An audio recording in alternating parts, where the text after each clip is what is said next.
эфире БСТ, передача «Интервью», студии Тимур Давлетов. Здравствуйте. Сегодня у нас в гостях заместитель начальника Куйбышевской железной дороги по Башкирскому территориальному управлению Дмитрий Викторович Новиков.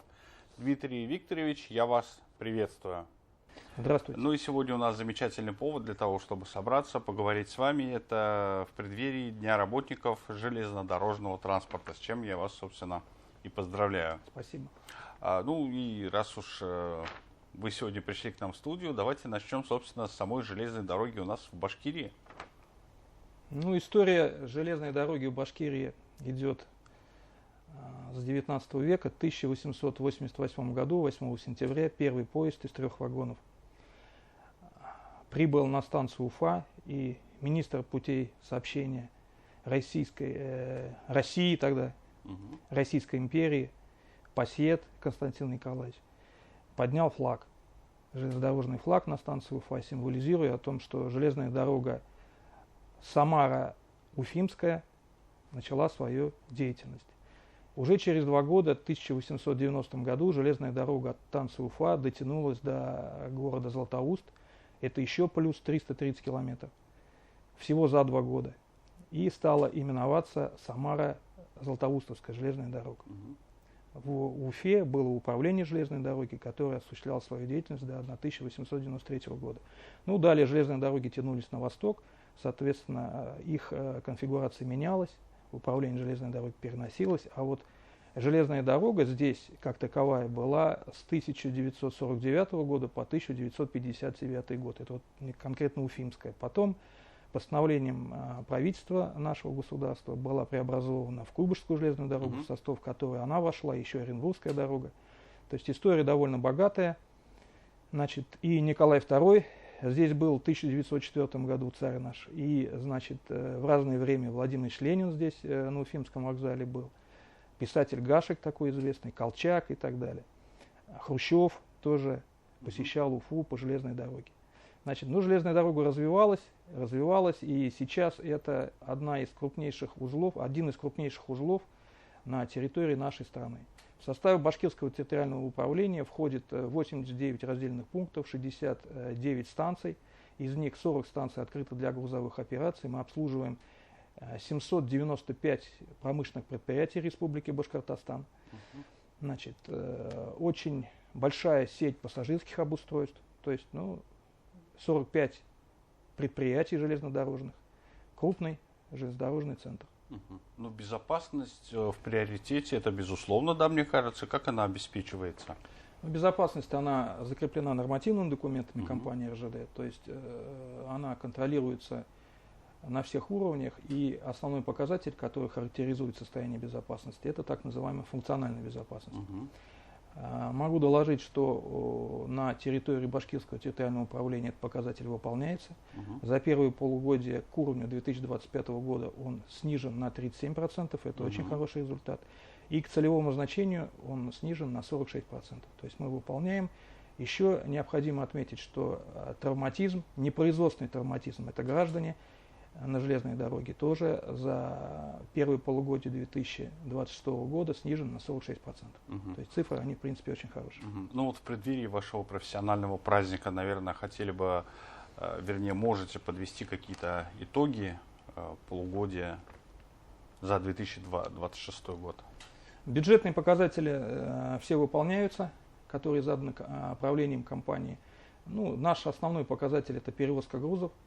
Значит, 10 миллионов тонн народно-хозяйственных грузов по 24 номенклатурам уже перевезено в текущем году. Это плюс 451 тысяча тонн к уровню прошлого года или плюс 4,3%.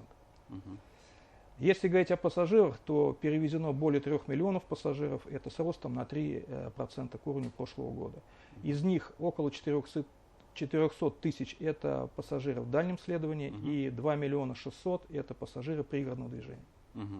Вот что касаемо пассажиропотока, очень интересная цифра, да, вот вы назвали. Это связано наверняка и с тем, что более комфортабельные стали поезда, да, дальнего следования. И дальнего, и особенно пригородного следования поезда меняются. Значит, Башкортостанская пригородная пассажирская компания, она работает в тесном взаимодействии с правительством республики. То есть мы задачи и цели нам ставит глава республики Радий Фаридович Хабиров. Значит, есть планы, и планы эти выполняются, я скажу о них. Вот что касается самого главного, то есть обновление парка пригородных поездов, ну, идет за последние 5 лет, 73% этого парка уже поменялось. То есть мы получаем комфортабельные пригородные поезда типа «Ласточка», типа «Финист». Вот поезда типа «Финист» — это поезда нового поколения, это поезда полностью отечественного производства. Вот. Значит, у нас в составе 8 поездов типа «Финист» и 3 поезда типа «Ласточка».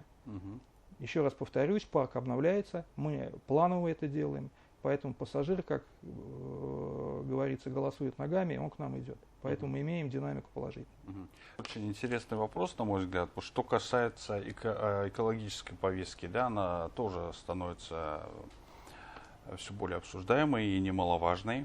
И какие шаги предпринимаются в этом направлении? Компания «Российские железные дороги» этим занимается на системной основе. У нас планы, утвержденные руководством, правлением компании. В рамках реализации этих планов доля поездов, которые проводятся по железной дороге на электротяге, она возрастает. То есть, соответственно, снижается доля поездов, которые проводятся на тепловозной тяге. Соответственно, выбросы в атмосферу от тепловозов, их становится меньше. Более того, мы котельные, которые обслуживают предприятия железнодорожные, мы практически все, у нас осталась одна, мы ее в планах на 2027 год тоже будем переводить. То есть мы все котельные перевели на газовое снабжение или на электроснабжение. То есть мы уходим от угля в котельных раз. Потом мы активно сажаем деревья. У нас хорошее взаимодействие традиционно, ежегодно с Иглинским лесничеством и со Стерлитамакским. В прошлом году башкирские железнодорожники высадили 32 187 саженцев. Вот. А в этом году уже за первое полугодие более 16 тысяч. То есть каждый год мы прибавляем, и каждый год мы ставим свой собственный рекорд. Дмитрий Викторович, скажите, пожалуйста, вот работа железнодорожного комплекса чем-то отличается от работы железнодорожного комплекса наших коллег из соседних регионов? Какие-то климатические условия, возможно? Ну, Куйбышевская железная дорога, она обслуживает 10 субъектов Российской Федерации. Мы на окраине, я имею в виду на восточных окраинах, поэтому здесь климат немножко другой, как в Самаре, как в Пензе, как в Ульяновске. Чем он характеризуется? Ну, конечно, снежные зимы, конечно, это жаркое лето. И здесь рельеф особенный на территории республики. Много выемок, много насыпей, очень кривые малого радиуса. То есть горно-опасные участки. Поэтому вот, исходя из этого, соответственно, и эксплуатация железной дороги настраивается, и техническое содержание обустройства тоже в строгом соответствии с этими требованиями. Поэтому особенности есть, они немножко посложнее, но, учитывая то, что я вам выше доложил, пока справляемся. Хотелось бы у вас узнать, есть ли у вас дефицит в кадрах? Ну, сейчас у всех есть дефицит в кадрах. Кадровая работа, она тоже систематизирована. Нам здесь, скажу так, отчасти повезло, потому что немногие субъекты и немногие территориальные управления железных дорог на сети имеют детскую железную дорогу. Значит, у нас есть детская железная дорога, которая с 1953 года существует в городе Уфа, в парке Якутово. В составе этой детской железной дороги 553 курсанта. Это, по сути, дети, возраст которых от 10 до 15 лет и так далее. То есть они по существу изучают железную дорогу на практике. У них есть теоретические занятия, у них есть специальная база с кабинетами, там в этих кабинетах есть тренажеры и так далее. Есть действующие устройства, которые они обслуживают и эксплуатируют детскую железную дорогу. Длина кольца 2,5 километра. В составе детской железной дороги вагоны настоящие, локомотивы, железнодорожный путь, автоматика, телемеханика и так далее. То есть мы в рамках взаимодействия детской железной дороги с образовательными учреждениями тесно взаимодействуем с подшефными школами нашими железнодорожными. В Демском районе 101 и 104 школы. То есть вот начинаем с детской железной дороги. Дальше у нас в Демском районе расположен техникум железнодорожного транспорта, который 70 лет кадры нам представляет. И, соответственно, высшее образование у нас готовит нам Приволжский государственный университет путей сообщения, он расположен в Самаре. Ну, за кадрами мы, безусловно, смотрим, и способствует этому коллективный договор компании «Российской железной дороги», который предусматривает очень много льгот для работников, и в том числе для пенсионеров.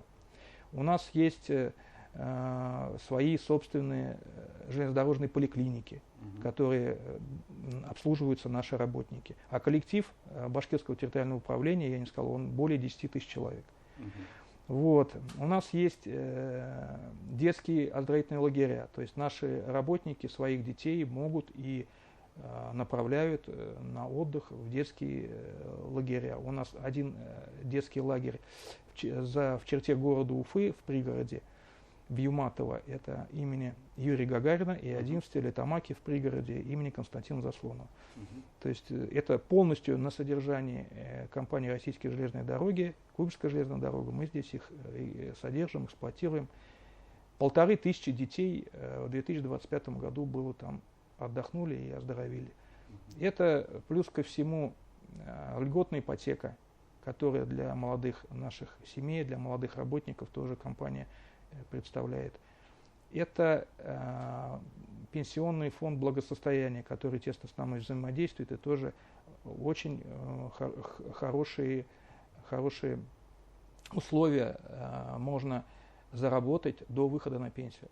Почетное звание, прибавку к пенсии корпоративной, награды, которые человек может в течение трудовой деятельности заслужить, они тоже в денежном выражении потом в корпоративную пенсию будут входить. Дмитрий Викторович, насколько мне известно, вы свой профессиональный праздник будете отмечать в Деме. Есть ли какой-то анонс, что там будет интересного, куда людям приходить, что их ожидает? Ну почему Дема? Потому что Дема — это крупный железнодорожный узел, один из крупнейших на Куйбышевской железной дороге. У нас из 45 предприятий 11 сконцентрированы там, они самые крупные.